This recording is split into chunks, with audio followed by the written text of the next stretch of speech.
All right, I'm coming back to you, semi-chest naked, semi-bedhead. I apologize, ratty beard. Uh, Even though this isn't a social work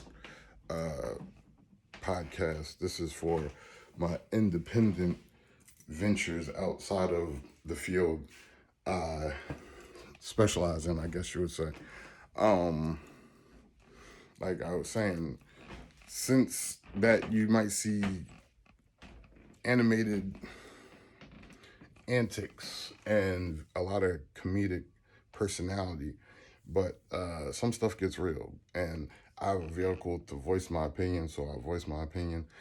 I don't think anything's crazy. Like, some stuff is on here because like I'm going through certain stuff, fraud and gaslighting, and like I said, in the field it might not be prominent.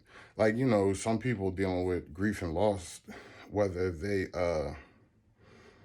and this isn't aimed at anybody, but I feel like I gotta keep explaining it because it seems like everybody's dealing with a death right now. And I am a therapist. I am a general therapist, but when I'm talking about certain things, because it's a segue.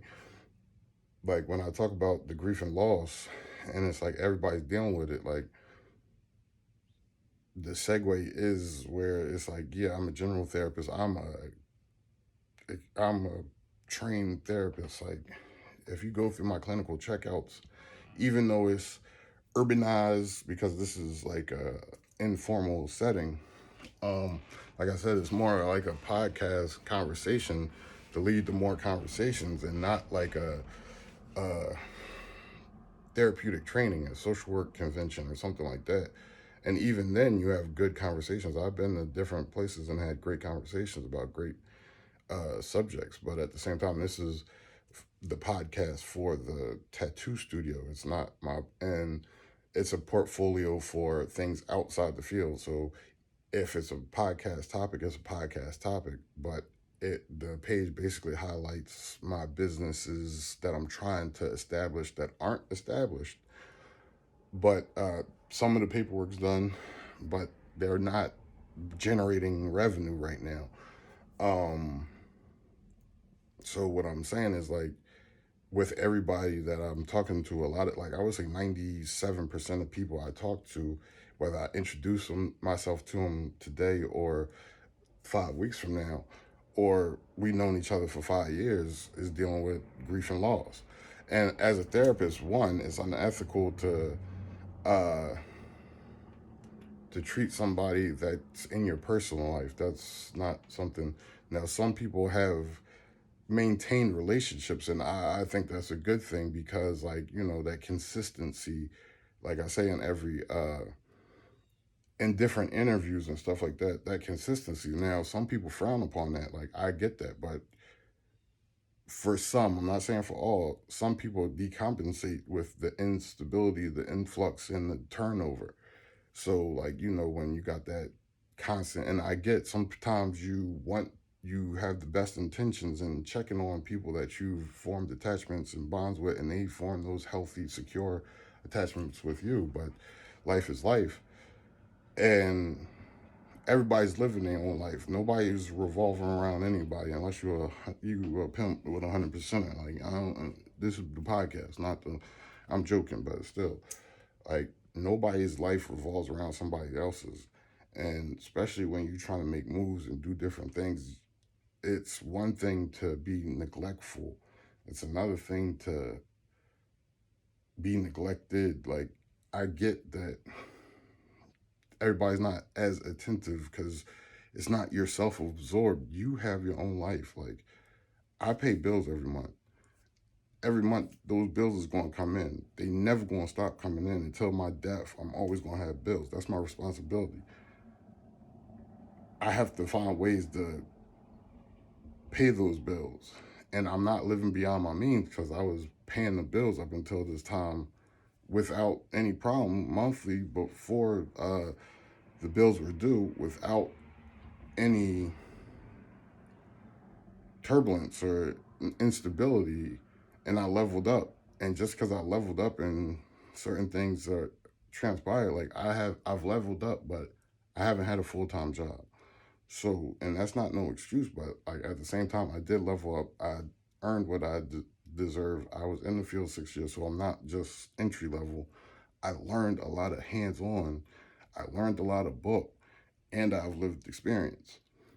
But with all that said, and I went into the maintaining that relationship because like people try to use leverage. I'm gonna just say you have no leverage here. You have no leverage here, whether it's, yeah, I mean, what you think. Like I said, when they talk about the grief and loss, like a lot of 25, 20, 10-year vets will be like, I'm going to refer you to a grief and loss specialist. And like I said, I have that hands-on experience. I have the book experience that says, like, there's certain things you don't want to say, do, touch, or approach. There's certain ways, do, bop, bop, boom. And in most approaches, it's like that. But with grief and loss, is super sensitive. And like I said, I'm not targeting anybody. It's just a recurring theme that keeps coming up. Now, if you were looking for leverage, you would think that you were going to discredit my SKAs, but 20-year vets refer you to grief and loss. And I'm not addressing something that happened today. I'm freestyling, and that was an example because, like I said, when I'm talking about the field and different things, and when you talk about people trying to use leverage, or you're talking about unethical behaviors, like somebody might have knew somebody before that's not their client, but they might be saying somebody in a private practice that works in the building down the hall, but you know what I mean? You can't use that as leverage. You've already met that person. Now, like I'm saying, with the grief and loss, you might have been in a situation where a 30-year veteran says, like, I am a trained therapist, licensed, credentialed, mad accomplishments behind me. I'm still going to refer you to a grief and loss specialist. Now, like I'm saying, like I said, it had nothing to do with what transpired today. I'm just freestyling this. But what I came to you again about was the cancel culture. Now, I meant to come back last night. I got caught up in the Sixers game. They lost. Actually, I didn't. I missed it. It was on. I missed it. I was doing other stuff while sitting in front of the TV. The TV's watching me. But what I'm saying with the cancel culture, like when I was in one of the internships, like I said, I meant to come back to you because another intern had presented this white supremacy culture article, which described different things. And through that book, Learn Knowledge, SKA's experience, I learned about cultural cultural humility. Now, I know just living in this multicultural area, like there's different beliefs from different nationalities, race, cultures, and creeds. And culture, ethnicity, race, and all that can have variations in meaning. Like culture is a group of people with like-minded goals, ways of life, and all that. So, like I often say, like skateboarding is a culture, hunting is a culture, pool, like billiards is a culture, hip hop is a culture, sneakers is a culture, sneakerheads and stuff like that.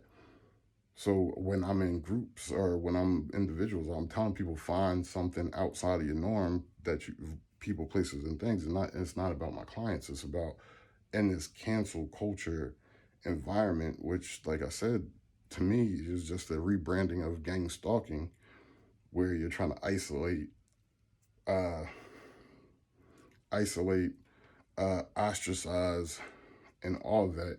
And like I'm saying, where it reminds me of both the cultural humility, not sensitivity, the cultural humility. You got to learn about people's culture. You have to have an interest. Like, if you don't have an interest, it's one thing. Like, you just don't have an interest. But, like, for me, like, I don't know.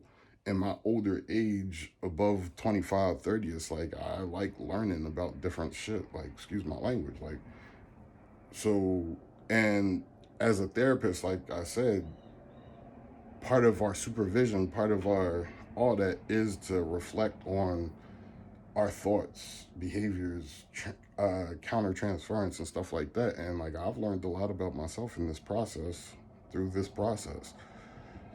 And it's like I'm saying, like I as a therapist, you're encouraged to ask questions. If you don't understand, that's the humility part. Like, don't be, oh, I'm the authority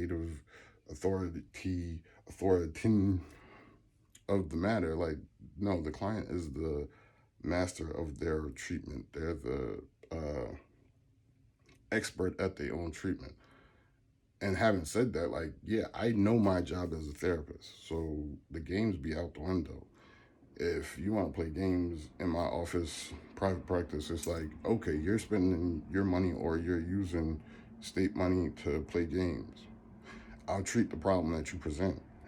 Uh, and I'm not trying to be arrogant or nothing like that. I'm not a mind reader, but I can see through BS. So that's how I feel. But at the same time, I'm gonna do my job. I'm gonna treat the presenting problem with interventions I've been trained with. And like I say, like when it comes to the cultural humility, like in a multicultural area like this, you know that there are different cultures. There are feminists, there are traditionalists. And when I say that, there are people that come from different areas where like the females are more submissive. And I'm not saying that's a bad thing. It's not a bad thing. I know that. That's knowledge I have. Now, the presenting problem